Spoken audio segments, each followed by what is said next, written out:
Today we're going to be talking about the saguaro, the single most well-known cactus in the world. What many of you might not know is that these bad boys are only found in the Sonoran Desert in Arizona and Mexico. Today we're going to be diving in and taking a look at these things and showing you what makes them different from other cactuses around. Stay tuned, you'll like this one. Known for their many armed appearance, the saguaro cactus is easily the world's most recognizable cactus. These guys have become famous for their countless appearances in cowboy action movies and western films, and they're only found in the Sonoran Desert of Arizona and northern Mexico. The cool part about these guys is they can grow to be extremely massive. They can grow up to 78 feet at the maximum, and they can have up to 49 appendages. Sometimes those appendages take up to 50 years to mature though.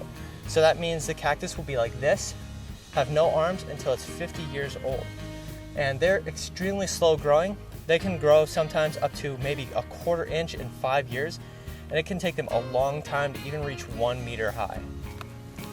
As hard to believe as it may be, this cactus here, reaching at probably 7.5 to 8 feet, this guy is probably 75 years old. And those back there, those are probably 100 to 150 years old. One thing to keep in mind when hiking in the desert is to always hike safely and responsibly. Be mindful of the world around you and leave only footprints. We will come back to why this is so important a little later in the video. Contrary to what the movies will have you believe, cacti are not made up of a gelatin or water-like substance. They might have some of that inside, but the majority of them are made up of complex hardwood type structures that make up these strong vertical ribs. The saguaro, for example, has these strong vertical ribs that run the entire height of the cactus. These are made out of a hard, very dense wood-like substance, and that substance has been used for thousands of years by native cultures to make tools and weapons and all kinds of other items. It's really unique to see these out here, and the only place you're going to see them is in the Sonoran Desert.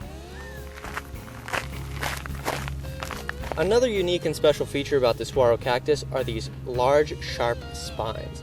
Now these guys are exceptionally dangerous, so you should watch out and avoid them at all costs.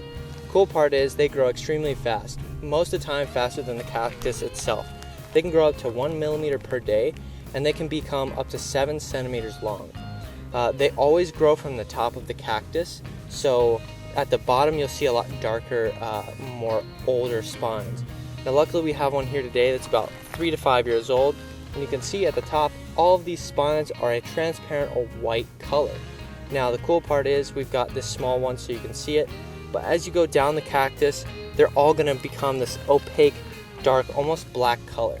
And these are a really unique part of the cactus. You're only going to see the light thorns, these light spines, on the very top or apex of the cactus. Again, these are very sharp, so be cautious and watch out. As you hike through the desert, remember to always be safe and responsible for not only yourself but the ecosystem around you. Like many other desert plants, the saguaro is extremely resilient, but growing human populations in desert areas have become a threat. Keep in mind they're protected by state laws against removal, transplant, and vandalism.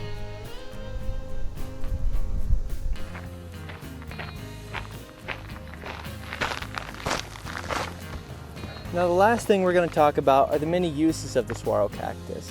There have been people saying for hundreds of years that the saguaro is a wonderful, wonderful plant and it has many uses. There have been citations back to the 1500s of Spanish settlers using the saguaro cactus to make wine. Now it's not really common anymore, but at least it happened once. More commonly nowadays, they're used for their seeds and flowers and their fruit. You can harvest the fruit, and it is great to be eaten by humans and wildlife, and then the seeds can be ground up into meal or eaten raw. They're really great, at least that's what I've been told. I've never had them, but they can be a great staple in many native diets. They can also be used, as we talked about earlier, for the ribs that make up the structure of the plant. Now those inner ribs are a hardwood-like substance and can be used as a building material to make weapons, tools, or a multitude of other things. Now more commonly and more naturally, they're used as habitat for wild animals. There have been birds seen making nests in them, including the bald eagle, and there are countless sightings of different varmint and small animals making their home inside of a cactus. Woodpeckers frequently make holes in them, and different birds and other animals live inside the cactus. They have tons of uses, and they're great for the ecosystem. They're a wonderful plant, and if you have the chance, you should definitely come down to Arizona or Mexico and check them out.